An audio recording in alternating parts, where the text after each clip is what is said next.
එකේ second part එක මේකේ තමයි PPF curves ගැන තියෙන්නේ. වැඩිපුරම කතා කරන්න තියෙන්නේ PPF curves ගැන. PPF ගැන මොකද හුඟක් දුරට ඒකෙන් ටෙස්ට් කරන්න පුළුවන් ඕගොල්ලන්ගේ එක්සෑම් එකට. මේකේ දීලා තියෙනවා මේ සෙෂන් එක අන්තිමට ඕගොල්ලන්ට මොනවාද කරන්න මොන වගේ ප්‍රශ්න වලට මේ ප්‍රශ්න වලට උත්තර කියන්න පුළුවන් කියලා කියනවා. ඉකොනොමික්ස් කෙනෙක්ගේ රෝල් ඒ කියන්නේ යා කතා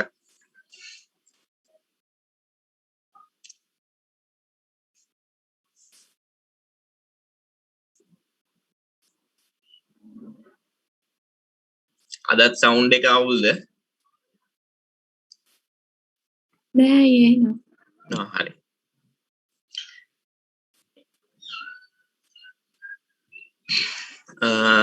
ඉකොනොමික්ස් කෙනෙක්ගේ රෝල්ස් මොනවායි කියන්නේ ආයේ කාර්යයන් මොනවාද ඊට පස්සේ ඒකත් එක්කම ඒවා එකිනෙකට වෙනස් වෙන්නේ කොහොමද කියලා කතා කරන්න තියෙනවා. ඊළඟට තියෙනවා what are the models model එක කියලා කියන්නේ ආකෘතියක් ආර්ථිකයේ තියෙන සැබෑ තත්ත්වය සිම්ප්ලිෆයි කරලා සරල කරලා ඕගලන්ට පෙන්වන එක තමයි මොඩල් එකකින් සිද්ධ කරන්නේ. මොඩල් එකක් කියන්නේ මොකක්ද? ඊට පස්සේ how do economics use them model එකක් ඒගොල්ලන් economicsලා ආර්ථික විද්‍යාඥයෝ කොහොමද use කරන්න කියලා ඔයගලන්ට කියන්න පුළුවන් වෙනවා කියලා කියනවා. ඊළඟට කියනවා what are the elements of the circular flow diagram circular flow diagram එකක් කියලා කියන්නේ චක්‍රීය වෘත්ත ප්‍රවාහයක් කියලා කියනවා. චක්‍රීය වෘත්ත ප්‍රවාහයක් කියලා කියන්නේ ආර්ථික කුටුම්බ සහ ව්‍යාපාර අතර සම්පත් එක්ක සාධක ආදායම් ඊට පස්සේ භාණ්ඩ හා සේවා මිලදී ගැනීම වගේ දේවල් බෙදී යන්නේ කොහොමද ඒගොල්ලන් හෝමාරු කරගන්නේ ට්‍රේඩ් ඔෆ් කරගන්නේ කියලා පෙන්න එක තමයි මේ circular flow diagram එක කියලා කියන්නේ. what concept does the diagram illustrate මේ diagram එකෙන් මොන වගේ සංකල්පයන්ද පැහැදිලි කරන්න කියලා කියන්න පුළුවන් වෙනවා කියලා. how is production possibility frontier related to opportunity cost නිෂ්පාදන හැකියාව මායිම් වක්‍රය කියලා කියනවා සිංහලෙන්. production possibility frontier කියන එක ඒකෙදි opportunity cost එක තමයි ඒකේ slope එක opportunity cost එක මගින් පෙන්නනවා කියලා කියනවා determine කරනවා. ඒක සම්බන්ධතාවයක් තියෙනවා. ඒ සම්බන්ධතාවය මොකක්ද කියලා ඔයගලන්ට හොයාගන්න පුළුවන් වෙනවා කියලා කියනවා මේ session එක අන්තිමට. ඊළඟට what is the difference between microeconomics and macroeconomics macroeconomics කියලා කියන්නේ සූක්ෂම ශුද්ධ ආර්ථික විද්‍යාව සහ ඒ කියන්නේ microeconomics කියලා කියන්නේ එක යුනිට්ස් අරගෙන අපි එක යුනිට්ස් අරගෙන වෙන වෙනම ඒගොල්ලන් separately අපි ඒව පිළිබඳ ස්ටඩි කරනවා නම් මයික්‍රෝඉකොනොමික්ස් කියලා කියනවා. මැක්‍රෝඉකොනොමික්ස් කියලා කියන්නේ ඉකොනොමි එක as whole ඒ කියන්නේ සමස්තයක් විදියට අරගෙන අපි ඒක පිළිබඳව අධ්‍යයනය කරනවා නම් මැක්‍රෝඉකොනොමික්ස් කියලා කියනවා. ඊළඟට තියෙනවා between positive and normative. positive කියලා කියන්නේ මේකට සිංහලෙන් කියනවා අභිමතානුරූපී ප්‍රකාශ සහ අභිමතානුරූපී ඒක මට හරියට වචන මතක නැහැ. ඒ වගේ යථානුරූපී සහ අභිමතානුරූපී වචනයක් තියෙනවා. ඒ කියන්නේ ඇත්තටම තියෙන දේ සබෑ ලෝකේ තියෙන දේ රිලේෂන්ෂිප් එකක් විදියට පෙන්වනවා නම් අන්න ඒකට අපි කියනවා පොසිටිව් ස්ටේට්මන්ට් එකක් කියලා. normative statement එකක් කියලා කියන්නේ තියෙන්න ඕනේ කියලා පුද්ගලයෙක් හිතන විදිය. ඒ කියන්නේ should be. ඒ කියන්නේ මොකක් හරි දෙයක් තියෙන්න ඕනේ කියලා එයා හිතනවා නම් රිලේෂන්ෂිප් එකක් නැතුව අන්න ඒ වගේ ස්ටේට්මන්ට්ස් වලට කියනවා කියලා කියනවා normative statements කියලා. ඔය ටික තමයි කතා කරන්න තියෙන්නේ. එතකොට ආර්ථික විද්‍යාඥයෙක් කියන්නේ විද්‍යාඥයෙක්ද කියලා අහනවා. එතකොට සයන්ටිස්ට් කෙනෙක්ගේ පොලිසි ඇඩ්වයිසර් කෙනෙක්ගේ අතර වෙනස්කම් මොනවද කියලා කතා කරන්න ඕනේ. සයන්ටිස්ට් කෙනෙක්ගේ තියෙන වෙනස්කම් තමයි සයන්ටිස්ට් කෙනෙක් හැම වෙලාවෙම ඇත්ත ලෝකේ තියෙන දේ රියල් වර්ල්ඩ් එකේ තියෙන දේ එක්ස්ප්ලেইন කරන්න උත්සාහ කරනවා. පොලිසි ඇඩ්වයිසර් කෙනෙක් කරන්නේ මොකක් හරි දෙයක් සයින්ටිස්ට් කෙනෙක් මේ කියපු දෙයක් එයා අලුත් කරලා ඒ කියන්නේ ඉම්ප්‍රූව් කරනවා. ඒ කියන්නේ ඒක වැඩි දියුණු කරන එක තමයි පොලිසි ඇඩ්වයිසර් කෙනෙක්ගේ කරනවා කියලා කියන්නේ. As scientists, economics employ the scientific method. Scientific method එකක් use කරනවාද කියලා අහනවා. scientific method එකක් use කරනවා economics ලා scientist ලා වගේම මේකෙදි this passionate development and testing of the theories about the world. ඒ කියන්නේ ඇත්ත ලෝකේ තියෙන සංකල්පයන් අරගෙන ඒ ඇත්ත ලෝකේ තියෙන සංකල්පයන් ඩිවලොප්මන්ට් කරන මේ සංවර්ධනය කරනවා කියලා කියනවා මේ ඉකොනොමික්ස් ලා විසින්. ඊළඟට assumptions තියෙනවා. Simplify the complex world and make it easier to understand. ඒ කියන්නේ මේ ඉකොනොමික්ස් ලා කරන එක දෙයක් තමයි රෝල් එකක් තමයි ඒගොල්ලන්ගේ රියල් වර්ල්ඩ් එක සිම්ප්ලිෆයි කරලා ඒක තේරුම් ගන්න පුළුවන් විදිහට සකස් කරන එක මේ ඉකොනොමික්ස් ලාගේ කාර්යයක් කියලා කියනවා. එක්සැම්පල් එකක් විදිහට to study international trade, assume that countries and two countries and two goods. ඒ කියන්නේ අපි ජාත්‍යන්තර වෙළඳාම් පිළිබඳව කතා කරනවා නම් අන්න ඒ වගේ දෙයක් කතා කරනකොට අපි assumptions ගේනවා. assumptions කියලා කියන්නේ උපකල්පන ගේනවා රටවල් දෙකක් සහ භාණ්ඩ දෙකක් පමණක් තියෙනවායි කියලා. එතකොට අපිට සිම්ප්ලිෆයි කරලා අපි assumptions මගින් සිම්ප්ලිෆයි කරලා ඒ සිම්ප්ලිෆයි කිරීම තුලින් හොඳ අන්ඩර්ස්ටෑන්ඩ් එකක් ලබා ගන්න තේරුම් ගැනීමක් ලබා ගන්න පුළුවන් කියලා කියනවා. ඊළඟට කියනවා economics use model to study. Model එකක් කියලා කියන්නේ ඔය සාමාන්‍යයෙන් ආකෘතියක් කියලා කියන්නේ. ආකෘතියක් කියන්නේ ඒක ඇත්ත ලෝකේ තියෙන දෙයක්. ඒක සිම්ප්ලිෆයි කරලා සිම්ප්ලිෆයි කරනවා කියන්නේ සරල කරලා පෙන්නනවා රිප්‍රසන්ට් කරනවා. ඒ වගේ දෙයක් තමයි ඉකොනොමික්ස් ලා කරනවා කියලා කියන්නේ. highly simplified representation of more complicated reality. සරලව ඇත්තටම තියෙන සංකීර්ණ දෙයක් සිම්ප්ලිෆයි කරලා පෙන්නන එක කියලා කියනවා මේ ඉකොනොමික්ස් ලා කාර්ය විදියට ගන්න. ඊළඟ කියනවා example for model එකකට ආකෘතියකට ඔයගොල්ලන්ට දීලා තියෙන උදාහරණ විදියට the model teeth at the dentist office. දන්ත වෛද්‍යවරයෙකුගේ ගාව තියෙන දත් සෙට් එකක ආකෘතිය මොඩල් එකක් විදියට ගන්න පුළුවන් කියලා කියනවා. ඒ කියන්නේ මේ ඔයගොල්ලන්ට අන්ඩර්ස්ටෑන්ඩ් කරගන්න තමයි මේ එක්සැම්පල්ස් ටික දීලා රෝඩ් මැප් එකක්. ඊට පස්සේ රෝඩ් මැප් එකක් කියලා කියන්නේ සංකීර්ණ නැත්තරම තියෙන දේ සරල කරලා එක රූපයකට අරගෙන තියෙනවා. ඊළඟට model of human anatomy from high school biology class. ඒ කියන්නේ anatomy කියලා කියන්නේ ශරීරය. ඒ කියන්නේ අපේ ඇඟේ තියෙන කොටස් සංකීර්ණ නිසා ඒවා සරල කරලා පෙන්වලා තියෙනවා මේ biology class වල anatomy ගේ මොඩල් එකකින් එහෙම පෙන්වනවා කියලා කියනවා. ඊළඟට circular flow diagram. circular flow diagram එකක් කියලා කියන්නේ චක්‍රීය වෘත්ත ප්‍රවාහයක් කියලා කියනවා. සිංහලෙන් නම් මේකෙදි වෙන්නේ පෙන්නනවා කුටුම්බ සහ ව්‍යාපාර අතර සම්පත්, ඊට පස්සේ භාණ්ඩ හා සේවා සාධක ඉපැයීම්, ඊට පස්සේ භාණ්ඩ හා සේවා සඳහා ගෙවීම් වගේ දේවල් උමාරු වෙන ආකාරය පෙන්වනවා කියලා කියනවා. visual model of the economy. ආර්ථිකේ දෘශ්‍ය ආකෘතිය තමයි මේ circular flow diagram එක කියලා කියන්නේ. ඊළඟට කියනවා show how dollar flow through the market among the household and firms. අර මං කිව්වා වගේ කුටුම්බ සහ ව්‍යාපාර ආයතන අතර රුපියල ඩොලර් එකක් කොහොමද හුවමාරු වෙන්නේ, සාධක සේවා කොහොමද හුවමාරු වෙන්නේ, ඒ වගේ දේවල් කතා කරනවා කියලා කියනවා. ඊළඟට තියෙනවා two decision makers. මේකෙදි අපි assumption එකක් කරනවා, assume කරනවා decision makers ලා දෙන්නයි ඉන්නේ. එක්කෙනෙක් තමයි firms, අනිත් අය households. ඒ කුටුම්බ සහ ව්‍යාපාර ආයතන විතරයි ඉන්නේ කියලා අපි උපකල්පනය කරනවා. ඊට පස්සේ interacting in two markets මේකෙදි තවත් assumption එකක් ගේනවා ඒකේ කියන්නේ markets දෙකයි තියෙන්නේ එකක් තමයි goods and service market එක අනිත් එක තමයි market of factor of production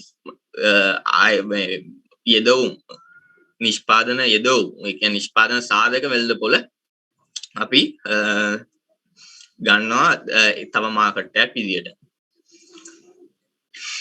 ඊළඟ circular flow එක අඳින්න ඉස්සෙල්ලා ඒගොල්ලන්ගේ firms සහ households ලාගේ කාර්යයන් ටිකක් තියෙනවා households ඇවිල්ලා ඒගොල්ලන් තමයි factors production එකේ factors සාධකවල හිමිකාරීත්වය දරන්නේ කියලා කියනවා ඊට පස්සේ ඒගොල්ලන් තමයි consume කරන්න goods and services මිලදී ගන්නෙ ඊළඟ firms ගත්තයින් පස්සේ firms තමයි hire කරන්නේ factors ඒ වගේම ඒගොල්ලන් goods and services sell කරනවා කියලා කියනවා මේ තියෙන මොඩල් එක මේ මොඩල් එකෙන් පෙන්වලා තියන්නේ කොහොමද අපේ ඩොලර් එක මේ households සහ firms අතර හුවමාරු වෙන්නේ ඒ වගේම නිෂ්පාදනය කරන භාණ්ඩ හා සේවා කොහොමද හුවමාරු වෙන්නේ ඊට පස්සේ සාධක සේවා කොහොමද හුවමාරු වෙන්නේ කියලා තමයි පෙන්වලා තියෙන්නේ. එතකොට මේ firms එක පැත්තක දිනවා households දිනවා firms ලගෙන් මුලින්ම firms ලා ඉස්ලාම් production එක කරන්න ඕන production එක කරන්න ඒගොල්ලන් මොකද කරන්නේ labor and capital දෙනවා households ලා factor market එකට factor market එකෙන් firms අරගන්නවා factors production එක සිද්ධ කරන්න. ඒ production එක කරාන් පස්සේ production එක කරනවත් එක්කම firms වල ඒ factors වෙනුවෙන් rent wages profits වගේ දේවල් ගෙවනවා. ඊට පස්සේ ඒක income එකක් විදියට households වලට යනවා. එතකොට households ළඟාව income එකක් ඉතුරු වෙනවා. ආදායමක් තියෙනවා. ඒ ආදායමෙන් households ලා මොකද කරන්නේ? පරිභෝජනය කරන්න goods and services purchase කරනවා. ඒකෙදි goods and services sell කරනවා firms. A goods and services bought කරනවා firms විසින් households ලා විසින්. ඒ households ලා bought කරන මේ goods and services වල ඒගොල්ලන් spending ගෙවීම් සිද්ධ කරනවා. ඒ ගෙවීම් සිද්ධ කරන එක ඒක අනිත් පැත්තෙන් ගත්තන් පස්සේ goods and service market එක හරහා තමයි සිද්ධ වෙන්නේ. goods and service market එක හරහා සිද්ධ වෙනකොට ඒක firms වලට revenue එකක් විදියට ගන්න පුළුවන් කියලා කියනවා. ඕක තමයි circular flow එක කියලා කියන්නේ. ඔය මේක කරලා තියෙන්නේ සමස්ත ආර්ථිකයේ තියෙන කටයුත්ත යම්කිසි ලොකු කටයුත්තක් සිම්ප්ලි සරල කරලා පෙන්වලා තියෙන එක තමයි කරලා තියෙන්නේ. ඊළඟට production possibility frontier මේකෙදි කියන්නේ ඕගොල්ලන්ගේ නිෂ්පාදනය කරන භාණ්ඩ හා ආර්ථිකයක තියෙන සම්පත් ආර්ථිකය සතුව තියෙන සම්පත් පාවිච්චි කරලා ඒගොල්ලන්ට ආර්ථිකයට නිෂ්පාදනය කරන්න පුළුවන් උපරිම භාණ්ඩ හා සේවා ප්‍රමාණය පෙන්වන එක තමයි මේ production possibility frontier එකෙන් කරන්නේ. එතකොට මේකෙදි graph එකක් combination of output that economy can possibly produce. ආර්ථිකයකට නිෂ්පාදනය කළ හැකි භාණ්ඩ හා සේවා ප්‍රමාණය combinations කියලා කියන්නේ සංයෝග. ඒ කියන්නේ භාණ්ඩ වර්ග දෙකක් තමයි මේකට අපි assume කරනවා භාණ්ඩ වර්ග දෙකක් විතර නිෂ්පාදනය කරන ආර්ථිකය කියලා. ඒ භාණ්ඩ වර්ග නිෂ්පාදනය කරන දෙකක් නිපදවන ආර්ථිකයක් වුණාන් පස්සේ අපේ මේකේ simplify කරලා ඒ භාණ්ඩ වර්ග දෙකෙන් කොයි වගේ combinations ද නිෂ්පාදනය කරන්න පුළුවන් උපරිම වශයෙන්. අන්න ඒක අරගෙන නිෂ්පාදනය කරන්න පුළුවන් ඒ විදියට අරගෙන ඒ points ටික යා කරාන් පස්සේ අපිට එන වක්‍රය තමයි මේ PPF කියලා කියන්නේ. ඊළඟ කියනවා given the available factors of production and technology. ඒ කියන්නේ මේක දී ඇති අවස්ථාවේ තියෙන තාක්ෂණය හා සාධක අනුව තමයි මේ නිෂ්පාදන හැකියාව මායිම් වක්‍රය අඳින්නේ. එතකොට මේක නිෂ්පාදන හැකියාව මායිම් වක්‍රය අඳිනකොට අපි උපකල්පනය කරනවා constant factors and technology in the economy කියලා. ඒ කියන්නේ ආර්ථිකයේ ෆැක්ටර්ස් සහ ඒ වගේම ටෙක්නොලොජි එක නොවෙනස්ව තියෙනවා කියලා අපි assume කරනවා. ඒක නිසා given the available කියලා කියන්නේ දී ඇති අවස්ථාවේදී තියෙන එකක් තමයි මේ දී ඇති අවස්ථාවේදී කියන්නේ මේ factors of production and technology එක හැම වෙලාවෙම ස්ථිරයි. ඒ කියන්නේ නොවෙනස්ව තියෙනවා කියන එක තමයි කියන්නේ. ඊළඟට examples දීලා තියෙනවා. මේක assume කරනවා two goods භාණ්ඩ වර්ග දෙකක් විතර නිෂ්පාදනය කරන ආර්ථිකයක් කියලා computers and wheat කියලා අරගෙන තිනවා මේක example එක විදියට one resource කියලා කියන්නේ එක සම්පතයි තියෙන්නේ ඒ සම්පත තමයි labor කියලා අරගෙන තිනවා මේකින example එකක් විදියට ඊළඟ කියලා කියනවා economy has 50,000 labor hour per month available for production. ඒ කියන්නේ මාසෙකට labor hours 50,000ක් විතරයි තියෙන්නේ කියලා උපකල්පනය කරනවා. හරිද? ඊට පස්සේ PPF එක අඳින්න ඉස්සලා අපි මේ වගේ මේකක් අඳ ගන්න ඕනේ ටේබල් එකක්. මේ ටේබල් එකෙන් පෙන්නන්නේ කොච්චරක් මේකකට ප්‍රොඩියුස් කරන්න පුළුවන්ද කියලා. මේකේ ටේබල් එක දීලා තියෙනවා producing one computer requires 100 hours of labor. එක කම්පියුටර් එකක් නිෂ්පාදනය කරන්න පැය 100ක් labor hours 100ක් යනවායි කියලා කියනවා. ශ්‍රම පැය 100ක් යනවායි කියලා කියනවා. Producing 1 ton of wheat 10 hours labor. ඒ කියන්නේ එක ටොන් එකක් wheat කියලා කියන්නේ තිරිඟු 1 ටොන් එකක් හදන්න ඒ කියන්නේ එක ටොන් එකක් හදන්න ඒකට labor hours 10ක් යනවා කියලා කියනවා. එතකොට මේකෙදි එක ෆැක්ටර් එකයි තියෙන්නේ. එක ෆැක්ටර් එකක් තියෙන නිසා කිසිම ප්‍රශ්නයක් නැහැ අපිට units ගාන production එකේ units ගාන හොයාගන්න පුළුවන් employee hours මේ විදිහට දුන්නොත්. මේකේ දීලා තියෙනවා employee labor hours විදිහට 50,000යි 40,000යි 25,000යි 10,000යි කියලා දීලා තියෙනවා.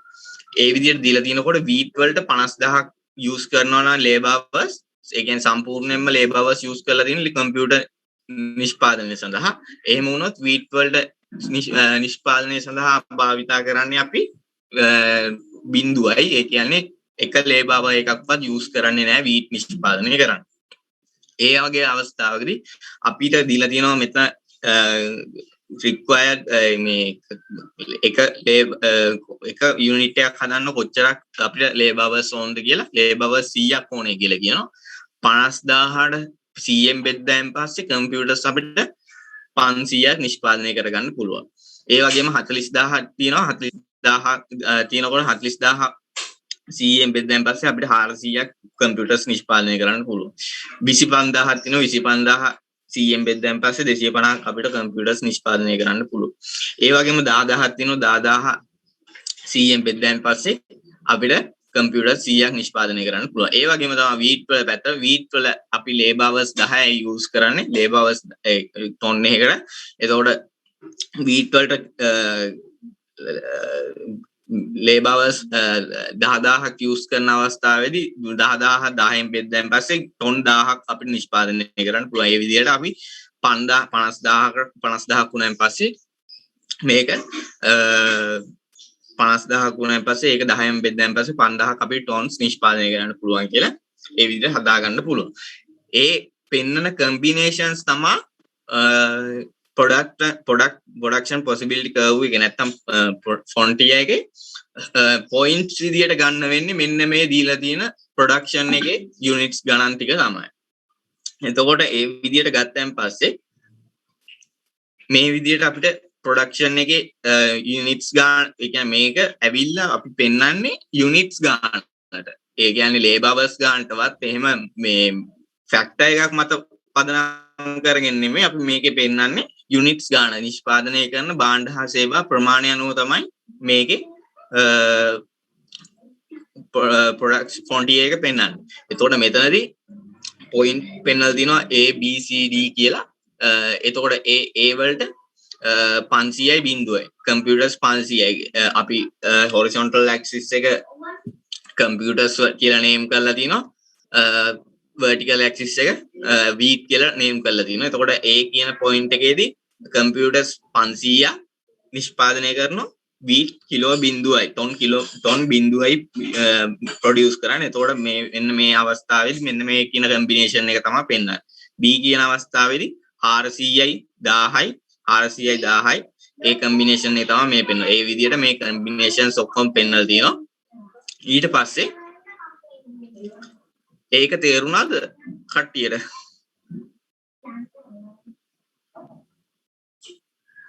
මේ curve එක අඳින්නේ කොහොමද කියලා combinations ගන්න විදිය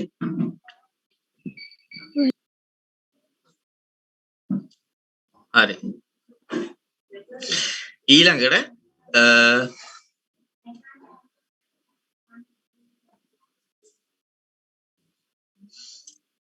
කියන්න තියෙන්නේ activity එකක් දීලා තියෙනවා on the graph ඒ කියන්නේ මේකෙදි මේ points වලට ඇතුලෙන් තියෙන production මේ line එකට ඇතුලෙන් තියෙන ඕනම නිෂ්පාදන combination එක production combination එක ඕගලන්ට නිෂ්පාදනය කරන්න පුළුවන්. ඒ කියන්නේ සම්පත් සම්භාරය තියෙනවා ඕගලන්ට මේ ඇතුලේ තියෙන ඕනම point එකක combination එකක් හදන්න. හැබැයි එළියෙන් තියෙන combination එකක් ගත්තාන් පස්සේ එළියෙන් තියෙන combination එක නිෂ්පාදනය කරන්න බෑ. මොකද සම්පත් ඕගලන්ට තියෙන සම්පත් ප්‍රමාණයට වඩා වැඩියෙන් use කරන utilize කරන area එක තමයි මේ තියෙන්නේ.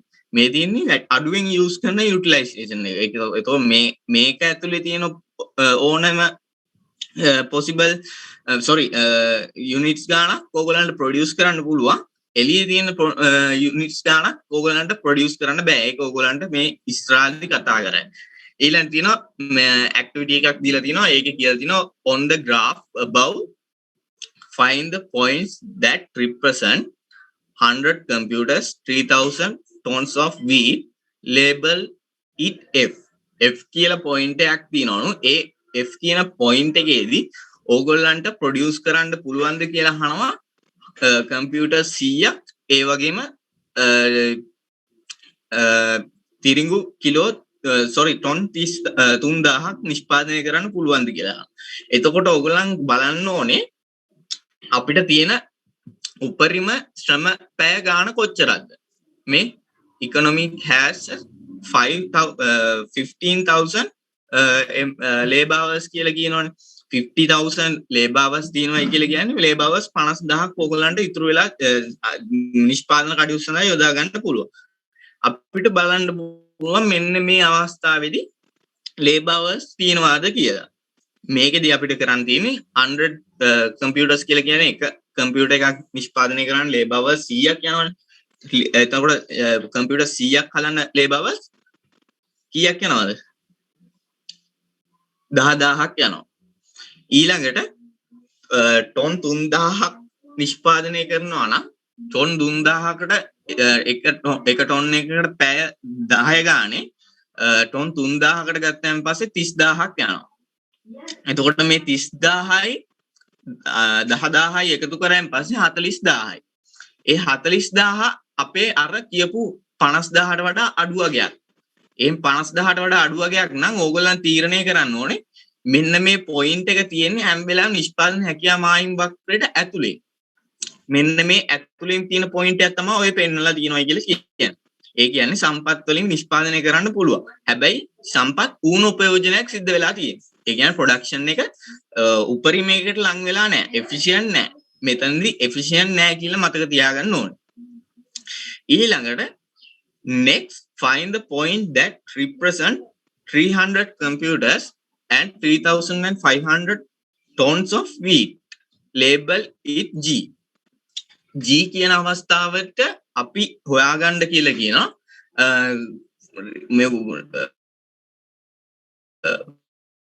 labor computers 300ක් සහ ටොන් 3500ක wheat හදනවයි කියලා කියනවා. එතකොට එහෙම ටොන් 3750 3500ක wheat හදනවා නම් වීට් වලට කිලෝ ටොන් එකක් හදන්න ලේබර් අවර්ස් 10ක් යනවා. ලේබර් අවර්ස් 10ක් යනවා කියලා කියන්නේ 3510න් වැඩි කරායින් පස්සේ 35000ක් හම්බ වෙනවා.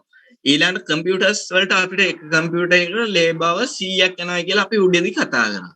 එතකොට එහෙම උඩදී කතා කරායින් පස්සේ අපි 35000යි මෙතන 30000ක් අපිට යනවා ලේබර් අවර්ස්. එතකොට 35000යි 30000යි 65000යි 65000 කියලා කියන්නේ 50000ට වඩා වැඩි අගයක්. වැඩි අගයක් කියලා කියන්නේ ඒක නිෂ්පාදනය කරන්න බෑ. නිෂ්පාදනය කරන්න බැරි නිසා ඒක G කියන පොයින්ට් එක තියෙන්නේ නිෂ්පාදන හැකියාව මායිමින් එහා. මෙන්න මේ පොයින්ට් එක තමයි මේ G කියන පොයින්ට් එක. මේක ප්‍රොඩියුස් කරන එක පොසිබල් නැහැ කියලා කියනවා. ඊළඟට මේකෙදි කියනවා computers requires 40,000 hours අපි හොයාගත්තා වගේ 40000ක් hours යනවා කියලා කියනවා F කියන point එක හොයාගන්න. එතකොට possible but not efficient මේ කියන point එක possible නිෂ්පාදනය කරන්න පුළුවන් බැරි කමක් නැහැ. නිෂ්පාදනය කරාට ඒක efficientම කාර්යක්ෂම නිෂ්පාදන මට්ටමක් නෙමෙයි කියලා කියනවා. ඊළඟ කියනවා could get more for good without sacrificing any of work. ඒ කියන්නේ මේක කාර්යක්ෂමයි කියලා කියන්නේ ඕගොල්ලන්ට තව නිෂ්පාදනය වැඩි කරන්න පුළුවන් කිසිම භාණ්ඩයකින් නිෂ්පාදනය අඩු නොකර. ඒ කියන්නේ මෙතන ඉඳන් මෙතනට යනකොට ඕගොල්ලන්ට එක භාණ්ඩයකින් sacrifice නැත්නම් නිෂ්පාදනය කැප කරන්න ඕන ප්‍රමාණය අඩුයි නෙමෙයි කැපකිරීමක් නැහැයි කියලා කියනවා. එතකොට sacrifice කරන්නේ නැතුව ඕගොල්ලන්ට production එක වැඩි කරන්න පුළුවන් කියලා කියනවා. මේකෙදි require කරනවා කියලා 65000ක් labor hours 65000ක් require කරන නිසා මොකද වෙන්නේ 50000ට වඩා වැඩි 50000ට වැඩි කියන්නේ මේගොල්ලන්ට මේක possible නෑ මේ not possible කියලා කියනවා මේ production level එක. ඒක තේරුණාද?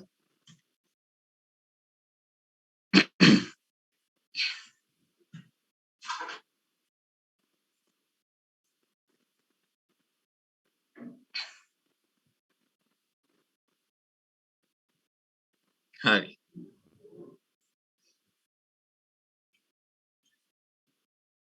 ඊළඟට කියනවා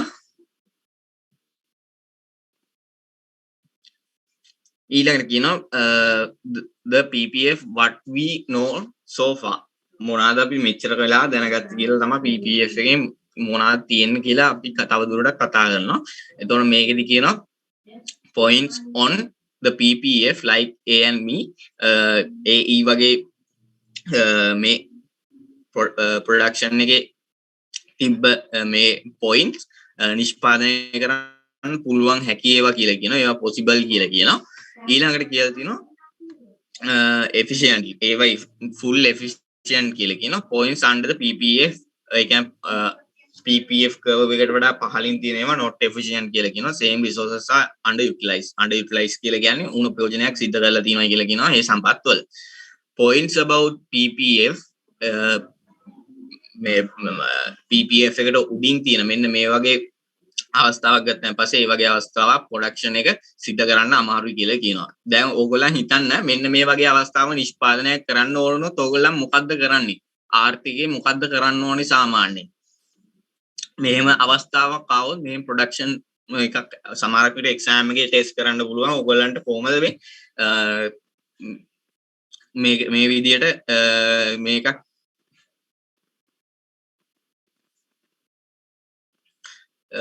ආවොත් කොහොමද කරන්න කියලා. එතකොට මේ වගේ අවස්ථාවකදී ඕගලන්ට කරන්න පුළුවන් එකම දේ තමයි සම්පත් වැඩි කරගන්න එක. resources වැඩි කරගන්න එක. maximizing resources වැඩි කර ගැනීම තුලින් තමයි ඕගලන්ට මේකෙදි මේ නිෂ්පාදන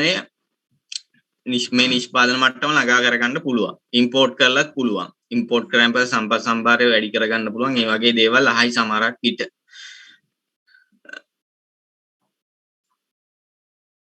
trade off එක නම් කරන්න බෑ. trade off එක කරනවායි කියලා trade off එකම පුළුවන්. trade off එකේදී හැබැයි මේකෙදි සිද්ධ වෙන්නේ මේ point දෙකම කරගන්න බෑ.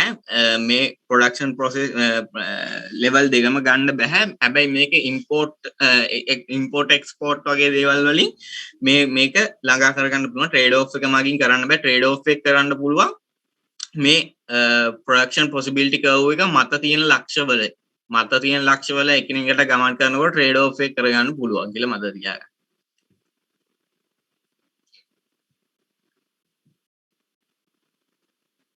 ටෙක්නොලොජි ඩෙවලොප්මන්ට් පුළුවන්. ටෙක්නොලොජි ඩෙවලොප්මන්ට් එකකින් පුළුවන්. හොඳයි නේ ඔයගොල්ලෝ.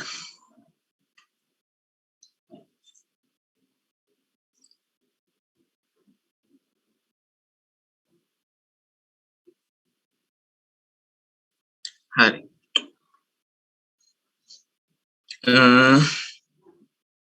ඊළඟ කතා කරනවා moving along the PPF. PPF එක දිගේ එහාට මෙහාට ගමන් කිරීමෙන් මොකද්ද පෙන්වන්නේ කියලා කියනවා. Involve shifting resources from the production of the one good to the other. ඒ කියන්නේ මේ production possibility curve එක වලින් ලෝන් එකකින් පුළුවන්. ඒත් මේකෙදි ලෝන් එකක් කියන එක ගන්න එපා. ඒක ෆයිනෑන්ෂල් දෙයක් නේ. මේ අපි ආර්ථික විද්‍යාවේ මුදල් කියන්නේ යෙදවුමක් විදියට භාවිතා කරන්නේ නැහැ නේ. එතකොට ලෝන් එකක් කියන එක ගන්න එපා. ඒක ටිකක් රියලිස්ටික් නෑ.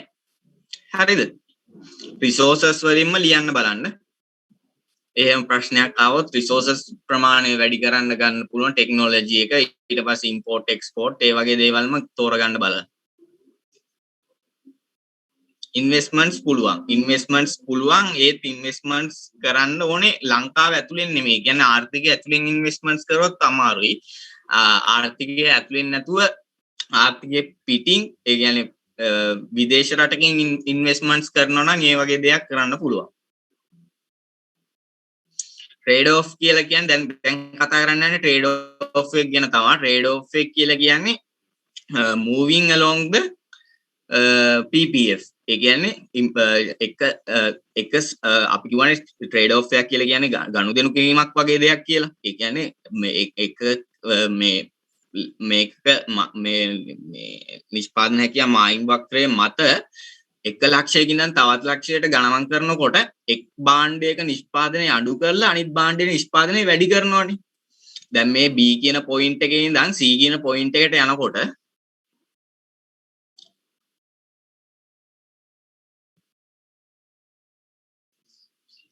හරිද? B කියන පොයින්ට් එකේ ඉඳන් C කියන පොයින්ට් එකට යනකොට මේකෙදි B කියන පොයින්ට් එකේදී wheat 1000 tons හදනවා. ඊට පස්සේ 400ක් tons 400ක් කම්පියුටර්ස් නිෂ්පාදනය කරනවා. එතකොට මේ B කියන පොයින්ට් එකේ ඉඳන් C කියන පොයින්ට් එකට යනකොට මේ 2000ක් දක්වා වැඩි වෙලා තියෙනවා wheat වල ප්‍රමාණය. එතකොට wheat 2000ක් දක්වා වැඩි වෙලා තියෙනවා නම් 2000ක් දක්වා වැඩි වෙලා තියෙනවා. කම්පියුටර්ස් 250ක් දක්වා අඩු වෙලා තියෙනවා. 400 ඉඳන් 250 දක්වා අඩු වෙලා තියෙනවා. එතකොට කම්පියුටර්ස් කැප කරලා තමයි මේ wheat කියන එක තෝරගෙන තියෙන්නේ. අන්න ඒ විදිහට තෝරගන්න එක තමයි කියන්නේ ට්‍රේඩ් ඔෆ් එකක් කරනවා කියලා. ඒ කියන්නේ මේ product possibility frontier එකේ මත ගමන් කරනවා නම් 1 ලක්ෂයකින් ඉඳන් තවත් ලක්ෂයකට අන්න ඒ වගේ අවස්ථාවකදී ට්‍රේඩ් ඔෆ් එකක් සිද්ධ කරනවායි කියලා අපි කියනවා. ඒක තමයි පැහැදිලි කරලා තියෙන්නේ. මේ විදිහට society face getting more one good requires sacrifice some of other. ඒ කියන්නේ එක භාණ්ඩයක් නිෂ්පාදනය තෝරා ගන්නකොට අනිත් භාණ්ඩයේ ඒ වෙනුවෙන් කැපකිරීමක් සිද්ධ වෙනවා කියන එක තමයි ඔය පැහැදිලි කරලා තියෙන්නේ.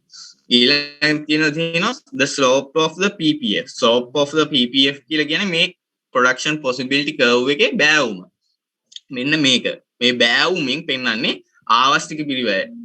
ආවස්තික පිරිවැය කියන්නේ opportunity cost එක කියලා කියනවා. opportunity cost එක තමයි පෙන්වන්නේ කියලා කියනවා. opportunity cost එක මගින් තමයි මේ frontier එකේ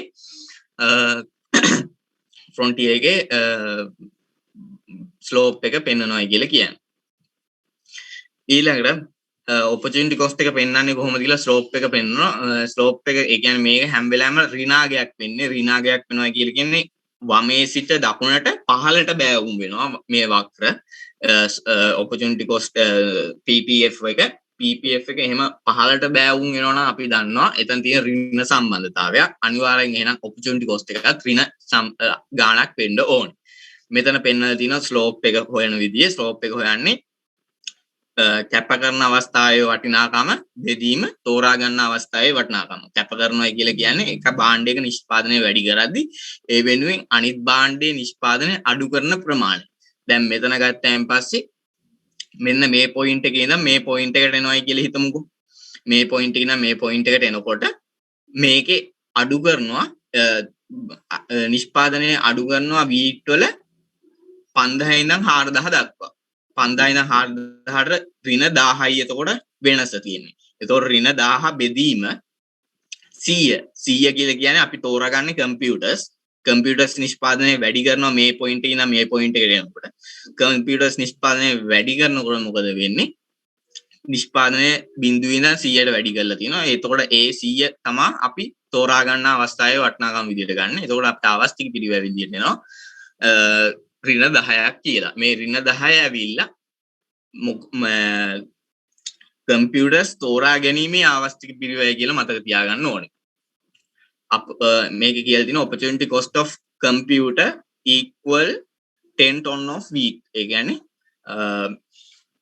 එක කම්පියුටර් එකක් නිෂ්පාදනය කිරීම සඳහා කිලෝ 10ක ටොන් 10ක වීට් කැප කිරීමට සිද්ධ වෙනවා කියන එක තමයි ඕකේ අර්ථය වෙන්නේ.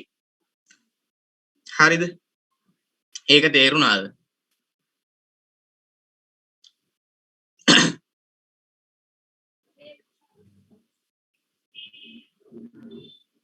හරි.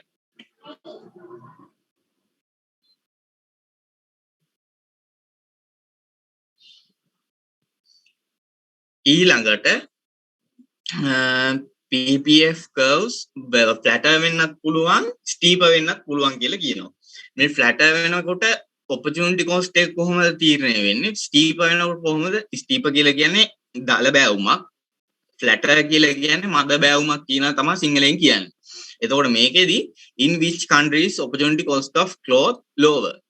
මේ clothes නිෂ්පාදනය කිරීමේ ආවස්තික පිරිවැය අඩු මොන රටේද කියලා අහනවා. හරිද? අඩු මොන රටද කියලා හොයන්න අපි දෙකේම opportunity cost එක හොයාගන්න ඕනේ. France වල opportunity cost එක ගත්තොත් මේකෙදි අපි තෝරගන්නේ clothes තෝරගන්නකොට අපි කැප කරන්නේ wine. එතකොට අපිට මෙතන production එකේ හොයාගන්න අපිට තියෙන්නේ එකම එක දෙයයි ඒ තව පොයින්ට් එකකට ගමන් කරනකොට කොච්චරක් අපි කැප කරනවද ඒ වෙනුවෙන් අපි කොච්චරක් තෝරගන්නවද කියලා අපි හොයාගන්න ඕනේ. දල වශයෙන් ගත්තයින් පස්සේ මේකේ අපි හිතමු ෆ්‍රාන්ස් වල 600ක් නිෂ්පාදනය කරනවා වයින් ඒ වගේම ක්ලෝත්ස් නිෂ්පාදනය කරනවා බිඳුවක්. ඒ අවස්ථාවේ ඉඳන් 500ක් වයින් නිෂ්පාදනය කරලා 100ක් ක්ලෝත්ස් නිෂ්පාදනයේට ආර්ථිකය යොමු වෙනවා. එහෙම ආර්ථිකය යොමු වෙනකොට මේකෙදි අපි තෝරගන්නේ 100ක් යුනිට්ස් ක්ලෝත් යුනිට් 100ක් රෙදි 100ක් අපි තෝරගන්නවා. 100ක් කියලා ගන්නත් බෑ මේක 50ක් වගේ තමයි ගන්න පුළුවන්. 50ක් වගේ තමයි ගන්න පුළුවන්. මේකෙදි 50ක් කියලා කියන්නේ කැප කරන අවස්ථාවේ වටිනාකම 100යි. එතකොට මේ තෝරා ගන්නවා 50ක් කියලා වගේ තමයි එන්නේ මෙතනට මේ 50ක් විතර තමයි එන්නේ. එතකොට 50ක් විතර එනකොට තෝරාගන්නේ 50ක්. එතකොට 100 50න් බෙද්දාන් පස්සේ අපිට ආවස්තික පිරිවැය විදියට එනවා දෙකක් කියලා. මම මේ දල වශයෙන් කියන්නේ දෙකයි කියලා මතක තියාගන්න. ඊළඟ මෙතනදී ඉංග්ලන්ඩ් වල අපි හිතමු clothes වයින් 200ක් නිෂ්පාදනය කරනවා cloth බිඳුවයි වයින් 100ක් දක්වා නිෂ්පාදනය අඩු කරලා clothes නිෂ්පාදනය වැඩි කරාන් පස්සේ clothes අපි නිෂ්පාදනය කරනවා 150ක් විතර වෙන්න නිෂ්පාදනය කරනවා. එතකොට 100 බෙදීම 150 ඇවිල්ලා 2 බෙද්දාන් පස්සේ 0.66ක් වගේ 0.66ක් වගේ තමයි මේකේ ආවස්තික පිරිවැය වෙන්නේ. එතකොට මේකෙදි ආවස්තික පිරිවැය අඩු වෙන්නේ ඉංග්ලන්ඩ් කියන රටේ කියලා මතක තියාගන්න ඕනේ. ඒ කියන්නේ ක්ලොත්ස් නිෂ්පාදනය කරනකොට අඩුවෙන් කැපකිරීමක් තියෙන්නේ ඉංග්ලන්ඩ් කියන රටේ කියලා මතක තියාගන්න ඕනේ. ඒක පැහැදිලි කරලා තියෙනවා. මේ ඉංගලන්ඩ් වල තමා තියෙන කියලා කියනවා වැඩිපුර අඩු ආවස්තික පිරිවැය. එතකොට මේකෙදි because its PPS not as cheaper as France. ඒ කියන්නේ ප්‍රංශයේ නිෂ්පාදන හැකියාව මායිම් වක්‍රය වගේ ඉංගලන්ඩ් වල නිෂ්පාදන හැකියාව මායිම් වක්‍රය ස්ටීප නෑ. ස්ටීප නෑ කියන්නේ දල බෑවුමක් නැහැ කියලා කියනවා. ඒ කියන්නේ මේක මද බෑවුමක් තියෙන්නේ. මද බෑවුමක් තියෙනකොට හැම වෙලාවෙම ආවස්තික පිරිවැය අඩු වෙනවා කියලා කියනවා.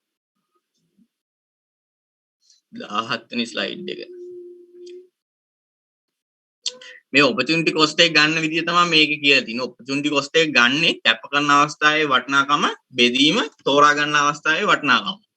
මෙන්න මේකෙදි වෙලා තියෙන්නේ 5000 කියන 5000යි 0යි කියන පොයින්ට් එකේ ඉඳන් 5000යි 4000යි 100යි කියන පොයින්ට් එකට ඇවිල්ලා තියෙනවා. මේ කර්ව් එක දිගේ එක පොයින්ට් එකකින් තව පොයින්ට් එකකට ඇවිල්ලා තියෙනවා. මෙන්න මේ පොයින්ට් එකට ආවෙන් පස්සේ අපි කැප කරලා තියෙනවා වීට් ටොන් 1000ක්. කැප කරලා තියෙනවා වීට් ටොන් 1000ක්. ඍණ 1000ක් අපි කැප කරලා තියෙනවා. ඒක වෙනුවෙන් අපි තෝරාගෙන තියෙනවා කම්පියුටර් 100ක්. කම්පියුටර් 100ක් තෝරාගෙන තියෙනවා. එතකොට ওই විදිහට හොයාගත්තන් පස්සේ අපිට ආවස්තික පිරිවැය විදිහට ගන්න වෙනවා ඍණ 10ක් කියලා. එතකොට අපි ඒකද කියන්නේ opportunity cost of one computer. එක කම්පියුටර් එකක් නිෂ්පාදනය කිරීමේ ආවස්තික පිරිවැය විදිහට ටොන් 10ක් වීට් නිෂ්පාදනය කිරීම කියන වටිනාකම ගන්න වෙනවායි කියලා තමයි ඔය පැහැදිලි කරලා තියෙන්නේ. ආවස්තික පිරිවැය කියන්නේ මූල්‍ය සංකල්පයක් නෙමෙයි මූර්ත සංකල්පයක් කියලා මතක තියාගන්න. ඒක මට කියන්න අමතක වුණා. ආවස්තික පිරිවැය කියන්නේ හැම වෙලාවෙම භාණ්ඩ හා සේවා වලින් මනින දෙයක් මිසක් මේ වටිනාකම රුපියල් වලින් මනින එකක් නෙමෙයි කියලා මතක තියාගන්න. හරිද? ඒක පැහැදිලිද මේ ප්‍රශ්නේ අහපු එක්කෙනා? තාමත් අපැහැදිලිද?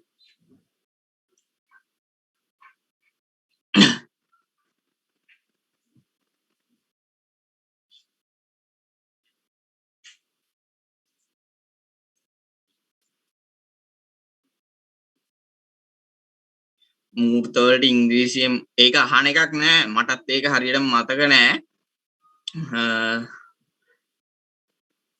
මතක නෑ ඒක අහන එකක් නෑ. ඒත් ඕගොල්ලෝ මතක තියාගන්න එහෙම සංකල්පයක් තියෙන concept එකක් තියෙනවායි කියලා. මම ඒක හොයලා බලලා ඕගොල්ලන්ට කියන්නම් ඊළඟ දවසේ.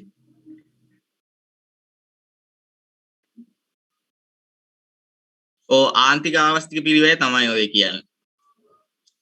එක් භාණ්ඩයක් නිෂ්පාදනය කිරීමේ මොනිටරි නෙමෙයි. මන්ත්‍ර කියලා කියන්නේ මූල්‍ය.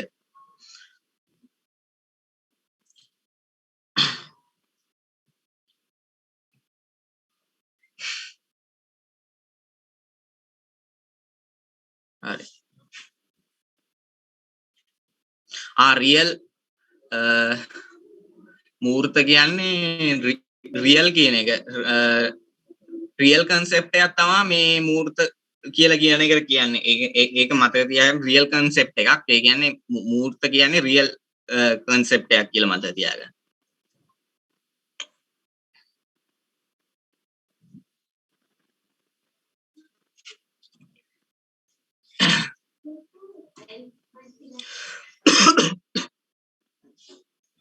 හරි. ඊළඟට economic growth and PPF ආර්ථික වර්ධනය වෘද්ධිය සහ ආර්ථික වෘද්ධිය සහ product possibility frontier එකේ අතර තියෙන සම්බන්ධතාවය තමයි මේක කියන්නේ. මේකෙදී ආර්ථික වෘද්ධියක් කියලා කියන්නේ ආර්ථිකයේ සතු තියෙන සම්පත් සම්භාරය වැඩි වෙනවා. සම්පත් සම්භාරය වැඩි වෙනවයි කියලා කියන්නේ නිෂ්පාදන හැකියාවත් වැඩි වෙන්න ඕනේ. ඒතකොට නිෂ්පාදන හැකියාව වැඩි වෙනවයි කියලා කියන්නේ මේ කළු පාට ලයින් එකේ ඉඳන් රතු පාට ලයින් එකට දකුණට විතැන් වෙනවා. දකුණට shifting වෙනවා. shift upward outward නැත්නම් shift to the right තමයි මේ සිද්ධ වෙන්නේ. එතකොට මේකෙන් සිද්ධ වෙන්නේ ආර්ථිකයෙන් නිෂ්පාදනය කරන්න පුළුවන් සම්පත් ප්‍රමාණය වැඩි වෙනවා. ඒක නිසා ඒගොල්ලන්ට possible outcomes කියලා කියන්නේ combinations ඒගොල්ලන්ට වැඩිපුර ගන්න පුළුවන් වෙනවායි කියලා කියනවා. එතකොට නිෂ්පාදන හැකියාව මායිම් වක්‍රය මේ කළු පාට ලයින් එකේ ඉඳන් රතු පාට ලයින් එකට වෙනස් වෙනවායි කියලා මතක තියාගන්න ඕන. Real real estate material. Oh, real concept එකක් විදිහට තමයි මම මූර්ත සංකල්පයක් කියන එක බන්තක තියාගන්න ඕන real concept එකක් විදිහට. හරිද? With the additional resources or an improvement in technology, the economy can produce more computers. ඒ කියන්නේ ආර්ථිකයේ මේ තාක්ෂණයේ දියුණුවක් නිසා හරි ආර්ථික වෘද්ධියක් නිසා හරි ආර්ථික සම්පත් සම්භාරය වැඩි වුණොත් ඒගොල්ලන්ට වැඩිපුර වීට් වගේම කම්පියුටර්ස් කියන දෙකම නිෂ්පාදනය කරන්න පුළුවන් වෙනවා කියන ආර්ථික වෘද්ධියක් කියුවෙන් පස්සේ මේකේ එක අක්ෂයකින් විතරක් නෙමෙයි විතැන් වෙන්නේ අක්ෂ දෙකෙන්ම සමාන්තරව විතැන් වෙන්න ඕනේ. මේ අක්ෂ දෙකෙන්ම සමාන්තරව විතැන් වෙන්නේ පෙන්වන්නේ හැම වෙලාවෙම ආර්ථික වෘද්ධියක් කියලා මතක තියාගන්න ඕනේ. හරිද? ඊළඟට shapes of the PPF. දැන් අපි කතා කරන්න හදන්නේ ආවස්තික පිරිවැයේ කොටස් දෙකක් තියෙනවා. වැඩෙන ආවස්තික පිරිවැය සහ ස්ථාවර ආවස්තික පිරිවැය කියලා. අන්නේ ආවස්තික පිරිවැයේ හැසිරීම අනුව PPF එකේ හැඩය තීරණය වෙන්නේ කොහොමද කියලා තමයි දැන් කතා කරන්න හදන්නේ. එතකොට මේකෙදි කියනවා shape of the PPF. straight line එකක් කියලා කියන්නේ constant opportunity cost. constant opportunity cost එකක් කියලා කියන්නේ ස්ථාවර ආවස්තික පිරිවැයක් තියෙනවා කියලා කියනවා. bowed outward නැත්තම් concave කියලා කියනවා. concave to origin කියලා කියනවා. මේ හැඩයට තවත් මේ bow outward කියලා කියනවා. ඒ කියන්නේ මූලයට අවතල නැත්තම් පිටතට උත්තල වක්‍රාකාර PPF එකක් හැදෙනවා. අන්නේ අවස්ථාවේදී opportunity cost එක තියෙනවා කියලා කියනවා. increasing opportunity cost එක වැඩි වෙන ආවස්තික පිරිවැය විදිහට තියෙනවා කියලා කියනවා. ඊළඟ දෙල් තියෙනවා previous straight line එකට previous example එක ගන්න පුළුවන් කියලා කියනවා. මේදී straight line මේ විදිහට තියෙන ඕනම PPF එකක තියෙන්නේ ස්ථාවර ආවස්තික පිරිවැය කියලා මතක තියාගන්න. constant opportunity cost එක කියලා මතක තියාගන්න ඕනේ. ඊළඟට bowed outward එකක් කියලා කියන්නේ increasing opportunity cost එක කියලා කිව්වා. as more units of goods are produced අපි නිෂ්පාදනය කරන භාණ්ඩ හා සේවා ප්‍රමාණය වැඩි වෙනකොට we need to give up increasing amount of the goods produced. අපි නිෂ්පාදනය කරන භාණ්ඩය වෙනුවෙන් අපි කැප කරන ප්‍රමාණය එන්න වැඩි වෙනවා. අන්න ඒක තමයි මේ bowed outward කියන concept එකෙන් පෙන්නනවා කියලා කියන්නේ. එතකොට මේකෙදි beer සහ mountain bikes කියලා ගත්තන් පස්සේ මේක සාමාන්‍යයෙන් beer වලට ගන්න materials නුයි mountain bikes හදන්න ගන්න materials නුයි දෙකක්නේ. ඒ කියන්නේ සමජාතීය නෑ.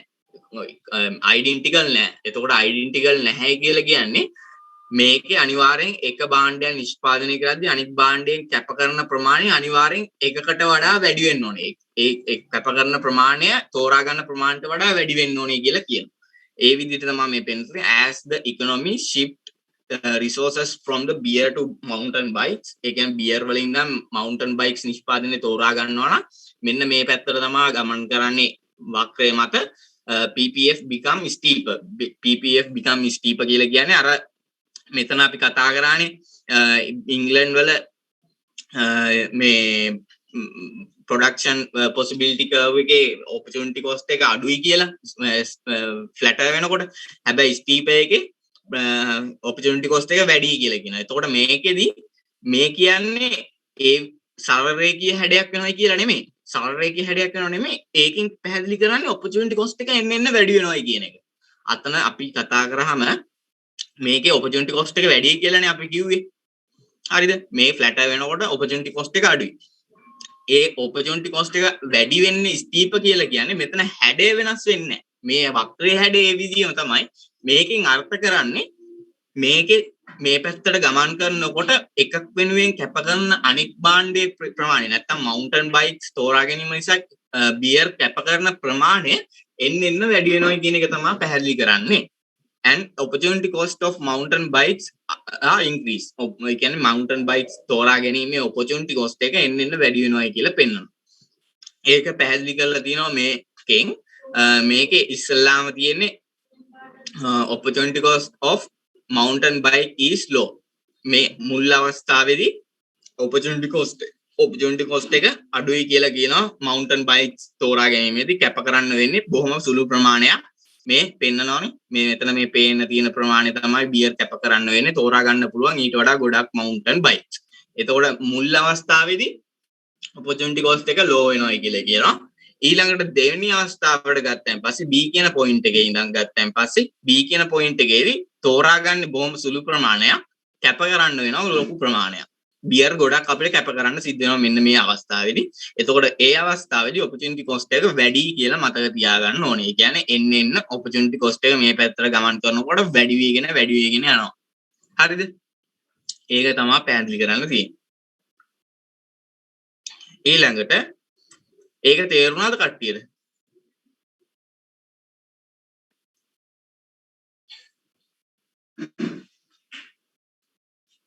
හරි.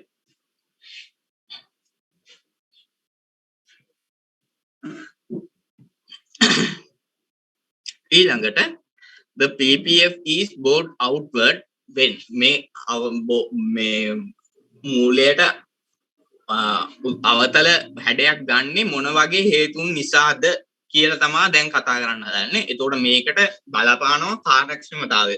අපි සම්පත්වල තියෙන කාර්යක්ෂමතාවය එකිනෙකට වෙනස් වෙනවා නම් efficiency එක වෙනස් වෙනවා නම් අන්න ඒ වගේ අවස්ථාවකදී මේ වගේ හැඩයක් ගන්නවා කියලා කියනවා. ඊළඟට කියලා තියෙනවා different workers have different skills තියෙනවා කියලා කියන්නේ මොකද්ද productivity එක පුද්ගලයාට වෙනස් වෙන්න පුළුවන්. එහෙන් productivity එක වෙනස් වෙනවා කියලා කියන්නේ පුද්ගලයාට වෙනස් වෙනවා කියලා කියන්නේ skill labor එක අපි ගොඩක් use කරලා තිනවා අපිට opportunity cost එක අඩුවෙන් යන්න පුළුවන්. අන්න ඒ වගේ opportunity cost එක වෙනස් වෙන්න බලපෑමක් ඇති කරනවා කියලා කියනවා මේ laborers ලා තියෙන skills අනුව. ඊළඟට තියෙනවා different opportunity cost of producing one good in terms of each other or in terms of other opportunity cost එක වෙනස් වීමත් මේකට එක අවස්ථාවෙන් අවස්ථාවට opportunity cost එක වෙනස් වීමත් මේකට බලපෑමක් ඇති කරනවා කියලා කියනවා. ඊළඟ කියලා තියෙනවා there is some other resources or mix of resources with varying opportunity cost. අපි සම්පත් මිශ්‍රයක් සම්පත් ඒ කියන්නේ මේකෙදි මේ අපි හිතමුකෝ different types of land suited for different uses. ඒ කියන්නේ එක ව්‍යාපාර පටන් ගන්න සුදුසු resources තියෙනවානේ. අපි හිතමු භූමිය ගත්තයින් පස්සේ ඒ ව්‍යාපාර ආරම්භ කරන්න තියෙන හැකියාව වෙනස්.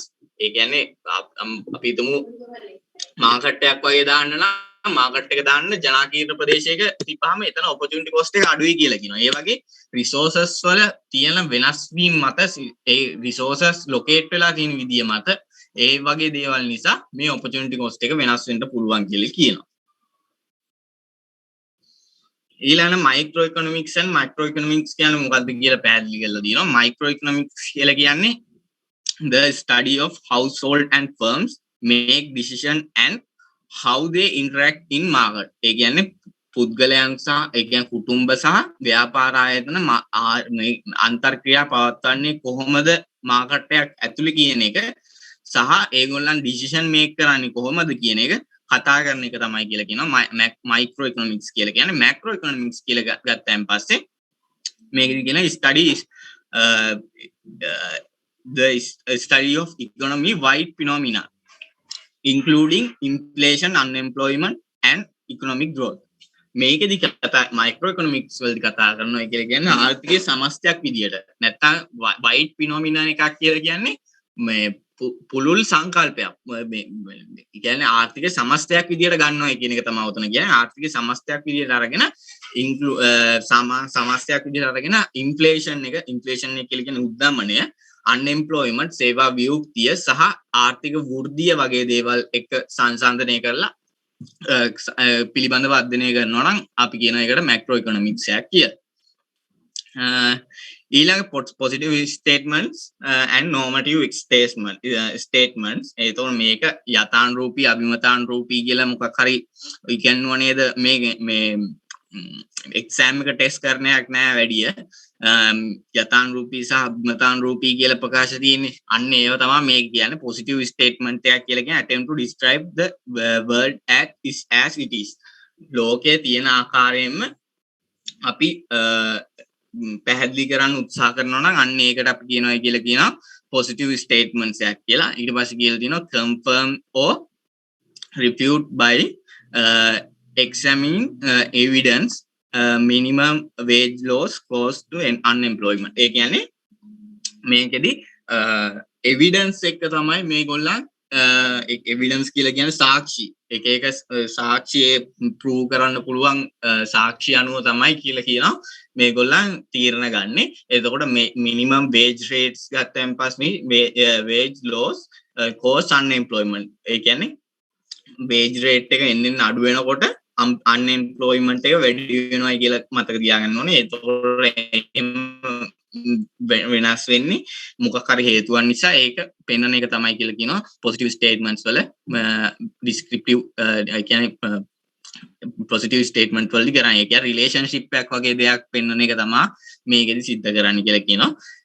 ඊට පස්සේ normative statements ගත්තන් පස්සේ attempt to describe how the world should be. ඒ කියන්නේ ඒගොල්ලන් පැහැදිලි කරන්න උත්සාහ කරනවා කියලා කියනවා ලෝකේ තියෙන ඕනේ මොන විදියටද තිබෙන විදිය නෙමෙයි තියෙන්න ඕනේ මොන විදියටද. ඒ කියන්නේ පුද්ගලයාට අනුව තමයි එයා තීරණය කරන්නේ. ඒ වගේ ස්ටේට්මන්ට්ස් වලට කියනවා කියලා normative statement. ඊළඟට positive statements normative statements නුයි examples දීලා තියෙනවා. activity එකක් දීලා තියෙනවා which statements is positive and which are normative. මොනවාද positive ඊට පස්සේ මොනවාද normative කියලා අහලා තියෙනවා. how can you tell the difference? කොහොමද මේකේ වෙනස හඳුනාගන්නේ කියලා කතා කරන්න තියෙනවා. මේක කියලා තියෙනවා price raise when government increase the quantity of money. ඒක relationship එකක් පෙන්නන. එතකොට relationship එකක් පෙන්නනකොට ඒක positive statement එකක් විදිහට ගන්නවා කියලා කියනවා. ඊළඟට තියෙනවා the government should print less money. government should less money කියලා කියන්නේ අපි මුදල් අවම වශයෙන් කරන්න ඕනේ කියලා should කියලා දාලා තිනවා නම් should කියලා දාලා තිනකොට ඒක විය යුතු ආකාරයන්නේ. ඒ පුද්ගලයාගේ මොකක් හරි හැකි මේ මතයක් අනුව තමයි ඒක මේ ඒ ස්ටේට්මන්ට් එක කළා දී. අන්න ඒ වගේ ස්ටේට්මන්ට්ස් අපි normative statements විදිහට ගන්නවා. ඊළඟට tax cut is need to stimulate the economy.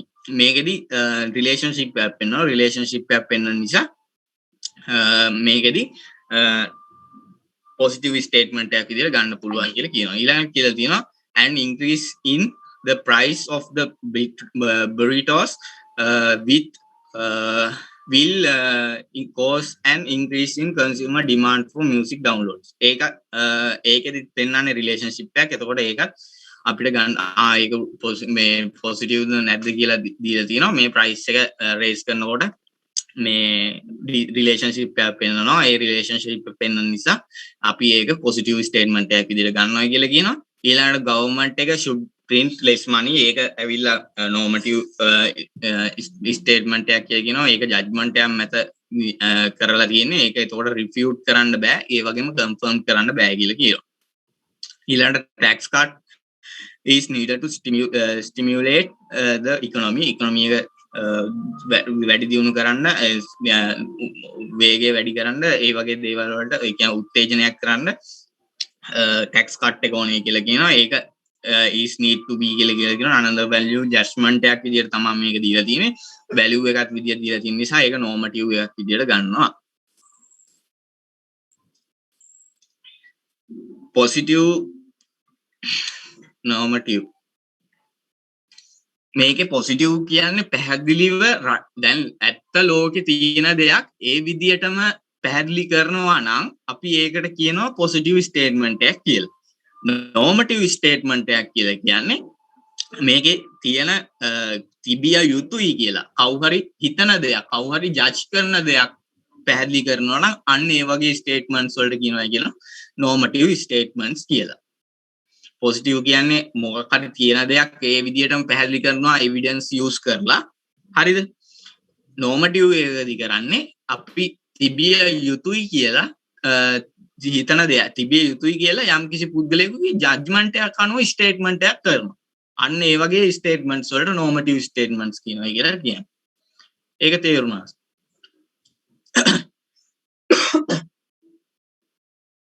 sorry.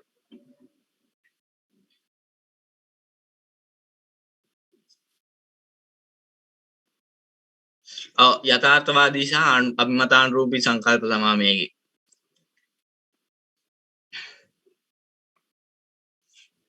හරිද?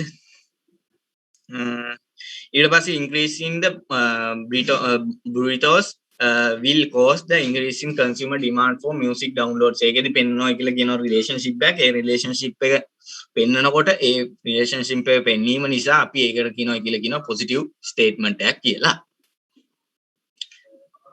හරි. ඉස්සරහට තියෙන ටික ලොකු අවුලක් වෙන්නේ නැහැ. මේ ටික සමහරක් විට අහන එකකුත් නෑ එක්සෑම් එකට.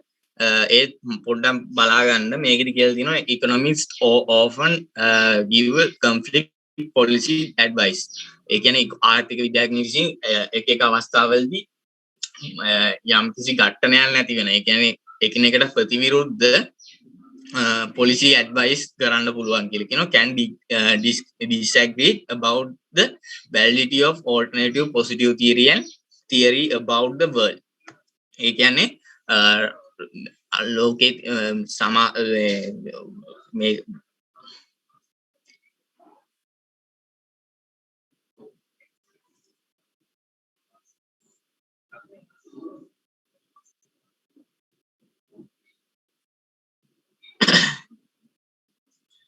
ආර්ථික ගවේෂකයින් එහෙම මේගොල්ලන් මෙහෙමයි මේක කරන පුද්ගලයන්ව නෙමෙයි මේක වෙනස් වෙන්නේ.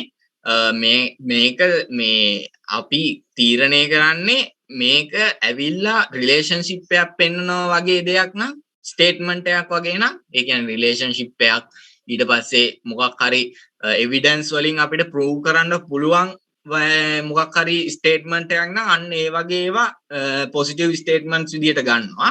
නෝමටිව් ස්ටේට්මන්ට්ස් විදියට ගන්නවා අපි මොකක් හරි ස්ටේට්මන්ට් එකක් කරනවා නම් ඒ ස්ටේට්මන්ට් එක ඒ පුද්ගලයාට අනුව තිබිය යුතුයි කියලා එයා හිතනවා නම් අන්න ඒ වගේ ස්ටේට්මන්ට්ස් වලට අපි කියනවා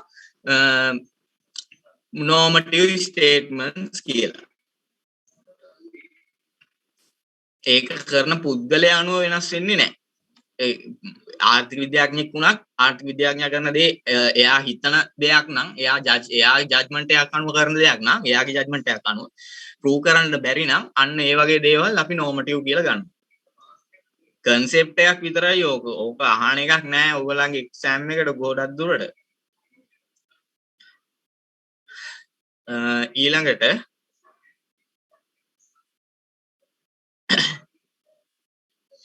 ඊළඟට economics often give the conflict policy. ඒ කියන්නේ එකිනෙකට ප්‍රතිවිරුද්ධ ගැළපීමක් නැති policy නිෂ්පාදනය implement කරන්න ආර්ථික විද්‍යාඥයන් පෙළක් වෙලාවල වලට මේ වැඩ කරනවායි කියලා කියනවා.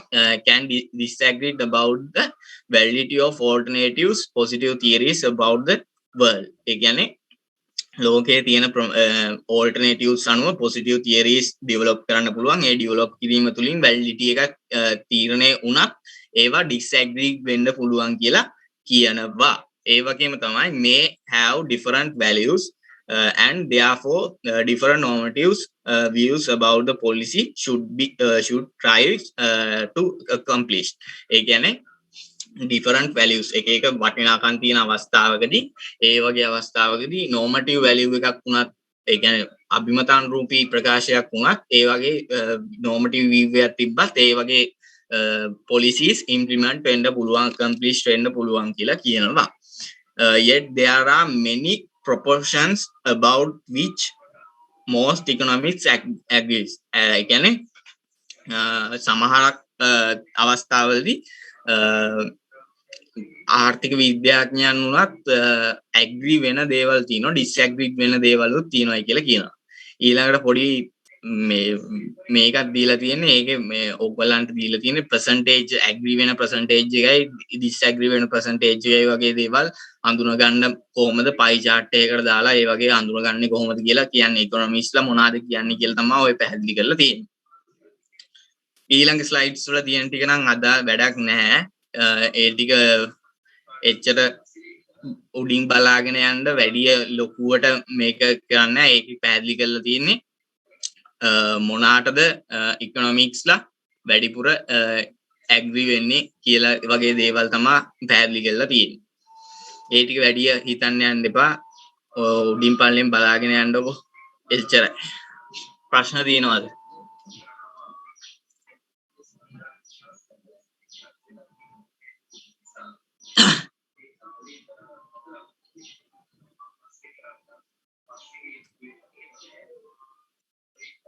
ප්‍රශ්න තියෙනවා නම් අහන්න.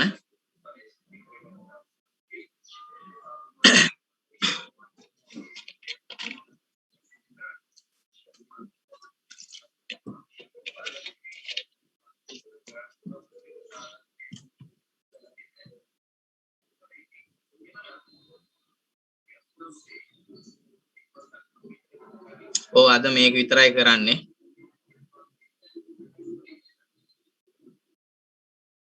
අද හැන්දෑවට කුප්පියක් තියෙයිද දන්නේ නැහැ. පොඩ්ඩක්